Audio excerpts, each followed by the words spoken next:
Hello, everybody. My name is Dratnos, and today I want to talk about this question that I found on the competitive WoW subreddit about spec scaling.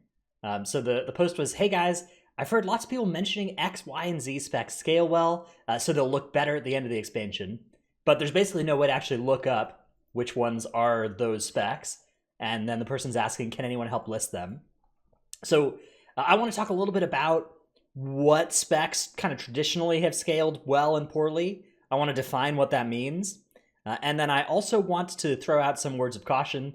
And basically, this video should maybe help you understand a little bit more how the game works on the back end. But there isn't too much actionable information that you're actually going to take away with regards to making a choice of what spec to play for an expansion as a result of spec scaling. So the basic idea of spec scaling is that some specs get more benefit from points of stats than others, right? So a spec like that, even if they're doing the same DPS here in patch 9.0, you would expect to be doing better in the later specs, right? So if we were to illustrate this with Microsoft Paint, as I am wont to do, let's first dark mode it. It would look something like this, right? Say this is DPS, right? This is time. You've got some specs right now that are, you're hanging out over here, and then another spec is also hanging out over here. As we get more stats, the theory is, okay, if this spec is getting 2 DPS per point of stat, right, it's going to look something like this, right? Whereas if this, okay, there. Whereas if this spec is only getting 1 DPS per point of stat, this slope is going to be a lot lower on its line, right? It's going to be half as tall, which means at some point in the future, even with no balance changes coming in, there's going to be a swapping of which of these two specs is good. I've picked random colors for this, but a traditional example of this that a lot of people have pointed to has been Windwalker. So much so that the Peak of Serenity guys, who are the Windwalker people, have an article written. Babylonius here has this article written about Windwalker scaling. The sky that's always falling. Several different articles written about scaling at different points. That basically explains how it works. I'm not going to rip off this whole thing. I'll link this article in the description below, but one cool thing that it has is a 2017 version of a spreadsheet of what percent damage increase different specs were getting per 475 stats. And you can see that some specs are doing pretty well here. They're scaling really well with every stat, and that works really nicely as the expansion goes on, particularly, scaling well off stuff like haste. Well, there's going to be a bloodlust every fight that is nice for you. Scaling well off all your stats when you're just going to have, particularly if you're just going to have off pieces that have bad stat for you. And you can see there are some specs that have surprisingly low scaling with some stats, right? Like Demo not scaling that 1% verse that most people do because they scale with like pet HP or something. Windwalker, when Touch of Death doesn't scale with verse, and that was a large part of their damage. I think that this 2017 number is quite a bit different than today numbers would be. But this was a accurate look at what things looked like back then, back in the end of Legion. And you can see there are some specs that are they have some dead stats, right? Outlaw or Subtlety Rogue, basically getting no benefit per point of haste. Whereas Arms Warrior? Yeah, Arms Warrior doing pretty poorly on crit. Primary stat back then, scaling pretty poorly for a lot of specs. That's pretty changed in Shadowlands. Most specs are scaling pretty well off primary, but it's still true that some specs are going to be on this higher average than other specs which are on the lower average, and that is theoretically good news for the specs that are going well later into the expansion. So to take a look at that, one way you can kind of get a ballpark idea of this is by running a Raidbot's stat weights sim. So here's some of my guildies simmed. Here's the Windwalker in my guild, gaining 15 points of DPS per point of weapon DPS. 3 points of DPS per point of Agi, 2.5 for a point of offhand weapon DPS, 1.3 for the highest secondary that he's got right now, crit, and 1.17 for mastery, and so on down here, including stamina scaling a little bit, which makes sense again because of Touch of Death representing some of Windwalker's DPS. If you look at this and you compare to something like a Shadow Priest, Shadow Priests are going to get 3.7 right now. This is just, again, this is not a comprehensive statistical look. This is just one data point for each spec, but you can see Shadow Priests are scaling quite a bit better on primary stat, and the secondary stats here, even the worst Shadow Priest secondary in versatility, is scaling notably better than the best Windwalker secondary. So when you look at something like this, you can say, okay, look, there's a good chance that Shadow is going to get better as the expansion goes on relative to, say, Windwalker, right?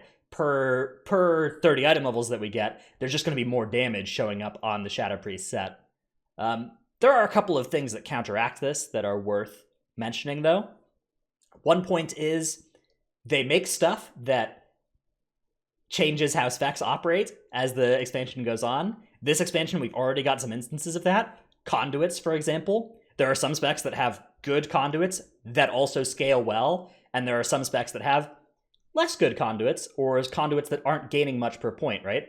You can look at this and, there are some conduits that, like, they start at 7% and they go up to 9% over the course of this patch, right? And then there are some specs that have good conduits that start at, like, a 5% number, and by the time they're item level 226, they're like a 15% number, right? So those conduits are scaling particularly well. Those are going to represent more damage relative to the conduits that aren't scaling as well, that aren't gaining as much per item level. A good example of this is actually the Windwalker, the Necrolord Covenant one, has a really high number in terms of how much it's gaining per point of item level. So things like that are going to be good scalers for specs, and they're not included in this analysis. Another thing to think about is there's just stuff we don't know about that's going to affect how specs are going to play. So, for instance, if we were doing this analysis in patch 8.0, you'd be looking at Fire Mage and be like, oh, there's kind of nothing going on here, particularly once they changed Blaster Master from its original 8.0 incarnation. But over the course of BFA, they made Memory of Lucid Dreams, Hyperthread Wrist Wraps, a bunch of other stuff that I'm forgetting about now. Font of Power, I guess Font of Power is a pretty special one for it. And then all of those factors combined together to really, really, really amp up Fire Mage damage. And that was not so much number scaling as they created things that we didn't know about at the time that were really good for specs, and more good for some specs than others. Others examples of this are stuff like Vision of Perfection for some specs was a really potent scaler. Anything to do with the Essence system, if there was a good way that scaled you. Any Corruption that scaled you really well compared to other specs. So specs that were going off with Expedient or Severe or something like that. Those specs compared to ones that were relegated to using like Infinite Stars or whatever if they didn't scale it particularly well. So those are, and some specs did scale Infinite Stars really well. Anyways, the point is, we don't know what those are going to look like this expansion, right? We can maybe make some educated guesses, but there's really no way to know where the scaling is going to land on those features. So if you're trying to use spec scaling as a way to make a decision on which DPS character to play, my advice for you is, okay, look, you either fall into one of these buckets, right? You're either going to try to play the best spec, right? You're either trying to make a pick that is the best spec, in which case you just need to be ready to react. You need to be ready to make a decision based on when they announce what the new Essence system is going to be, and you have a look and you can say, all right, here's one that looks like it's going to scale this spec really well. Or you're somebody who's not going to pick based on that kind of stuff, and you can maybe pick something that theoretically scales well over an expansion like Shadow Priest, but honestly, at that point, just pick something you're having fun with. Pick something that's doing well for you. And if part of the fun is that it's doing good damage, and at some point in the future you have to re-roll because it's not doing good damage anymore, okay. I also want to talk a little bit about tank scaling. Tank scaling is something that is also discussed somewhat frequently. In fact, it was even referenced in this Reddit post. Somebody was talking about, that's me. Somebody referenced me here saying that Prot Warriors tend to scale well. And so for tank scaling, you're looking for something that, again, scaling with stats is nicely, scaling with incoming damage taken is nicely as well, and also scaling up in terms of uptime of an important defensive is really nicely as well. So they're talking about Prot Warrior here because it has high block uptime as the expansion goes on, right? You get more haste, so you get more block uptime, and if it's a spec that's somewhat binary, a spec that lives with block up and dies with block down, then that would be something that would be good for you, right? So that's an argument for Prot Warrior scaling potentially pretty well. It was somewhat realized back in BFA, although again, in large part, they were also just like buffed in 8.1 and they were good for the rest of the expansion, just on the damage front. So that is something as well. Tanks scale off damage as well. That is an important thing too. But another thing you're looking at is scaling with incoming damage taken rather than flat defenses. So an example of this would be like Blood Death Knight. Blood Death Knight key mitigation points are Death Strike, which just looks at incoming damage taken. As you go into the next tier and the incoming damage taken goes up, Blood Decay Healing is going to go up, not just with their versatility, not just with their haste, but also with the incoming damage they're receiving, right? And their Bone Shield is going to scale with their agility, right? Their strength, rather. And so that means that they are getting more armor, and their armor per is scaling up faster than just the armor on the gear. It's also scaling with their primary stat. Whereas a spec that is, say, Paladin does have some percent health E stuff with their Word of Glory on themselves, although it's not even that. It's not even really scaling with incoming damage taken, right? Because damage mitigated, like it's scaling with just your percent health. So that doesn't scale as much there. And their Shield of the Righteous, that's a lot of a smaller value, right? That you can kind of imagine is going to get much more crushed over the course of an expansion. So I would be, for instance, bullish. I'd be happy with saying that Blood Decay is probably going to be scaling pretty well in a raid setting going forward. Whereas I think Prop Pally is something that's kind of in trouble now, and I don't see a way that it's going to scale its way out of trouble. But I'm not a super duper tank theory crafter guy. This is not something that I'm as much of a expert in the exact functionings of all the specs right now.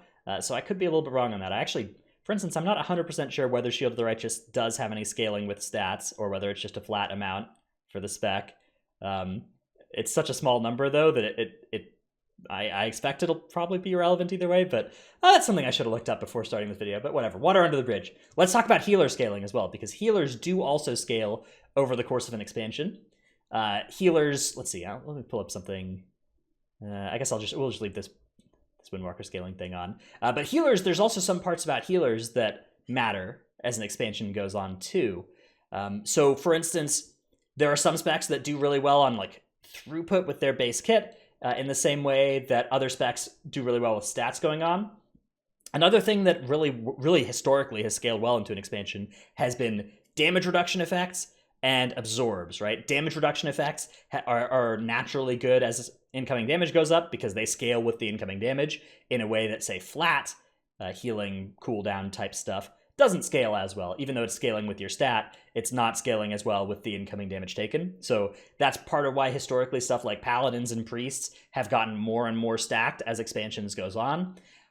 This expansion, we've also got Priest with Absorb-based healing, which is a further increase to effective health, right? A damage reduction increases everybody's effective health. Absorb shields over the top of them, especially both at the same time, really increase everybody's effective health.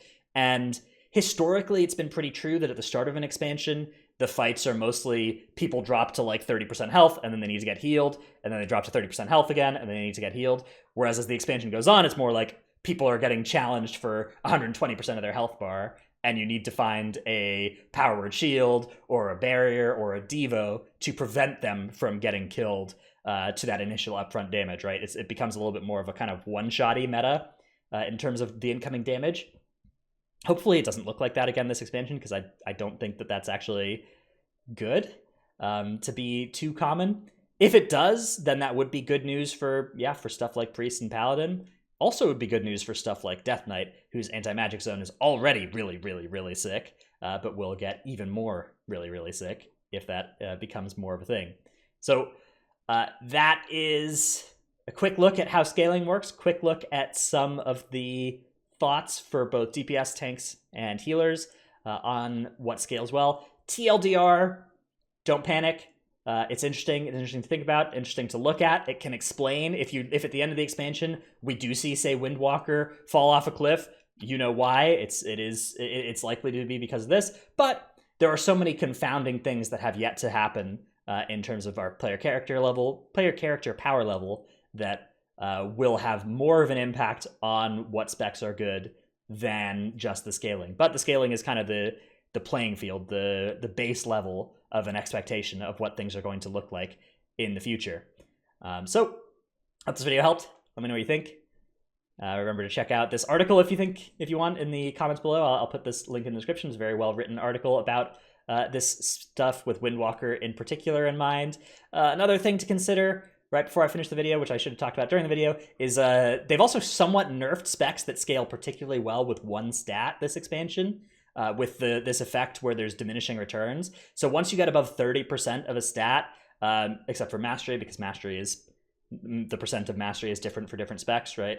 But for crit haste and verse, once you get above 30%, and for mastery, once you get above like that same amount of rating as would make 30% of crit haste or verse, then you start getting less value per point of stat. Initially pretty small diminishing return, but it does mean that specs on this chart that only have like one or two good stats and a bunch of bad stats, they are going to be a little bit worse off in Shadowlands than they would have been in previous expansions. Even still, this is a pretty minor change. For many of those specs, it's not going to affect their gearing decisions much at all, because for many of these specs, the difference between their best and worst stats was still bigger than these early parts of where the curves separate here. But it is good news for specs that like all of their stats a lot, I guess. Pretty minor big news, though. So pretty minor good news, but news nonetheless. I'll link this little diminishing returns thing in the comments below anyways. All right, video really over now. Thanks everybody for watching. Check out my Twitch stream, twitch.tv/Ratnos. I'll see you in the next one. Bye.